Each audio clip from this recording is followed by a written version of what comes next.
We are also now hearing from the shooter's girlfriend, Marilou Danley, who was questioned by investigators for hours. She released a statement on Wednesday saying Stephen Paddock, she knew, was kind, caring, and quiet. Our chief investigative correspondent, Brian Ross, is here with those new details. Good morning, Brian. Well, good morning, Amy. Law enforcement officials this morning are expressing skepticism about the girlfriend's claim that she knew nothing about what Stephen Paddock was up to. Agents grilled her for hours inside the FBI headquarters in Los Angeles. But Marilou Danley insisted again and again she had no idea about the evil her boyfriend had spent months planning.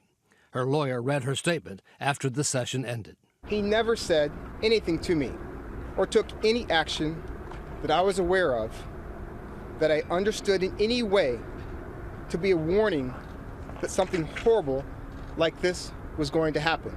Danley had been Stephen Paddock's live-in girlfriend for at least 3 years, sharing this home in Mesquite, Nevada, where police found more than a dozen high-powered weapons and ammunition he had been stockpiling for more than a year. Yet she says she saw nothing. You got to make the assumption that he had to have some help at some point. Paddock met Danley when she was a casino hostess. They gambled together, playing video poker in the slots. Investigators want to know if he went along when she traveled to Dubai, where she posted this smiling photo. Danley claims she thought when Paddock sent her to the Philippines 2 weeks before the shooting and wired some $127,000, it was so she could buy a new house.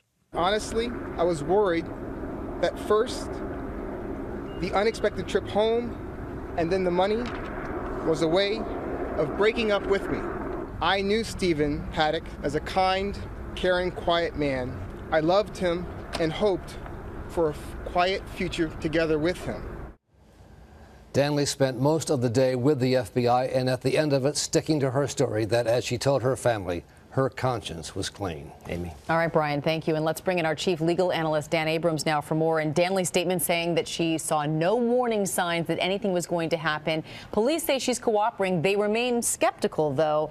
What are they trying to learn from her now? They want to look at first what she knows about what happened leading up to it, and then they're going to want to know what she's doing since then as well. And here's what I mean. It's not a crime for her to have not reported that he was amassing weapons. The question is, did she know what he was going to use those weapons for? And most importantly, did she aid or abet in any way? Did she even help him buy an illegal weapon? Even that alone could be a problem. But if she knew, even had an inkling of what he was up to, almost anything that she did to help him could be seen as a crime. And then question two is going to be, even if she knew nothing, is she telling the truth about it? Right. Did she not ask him why so many guns? That's right. Because if it's true that she is saying, I had no idea, I didn't know anything about the weapons, if that's not true, that in and of itself could be the crime of obstruction of justice. So you're talking about two separate avenues here. The possibility of aiding and abetting before, and then even if she didn't aid and abet, even if she wasn't involved in any way,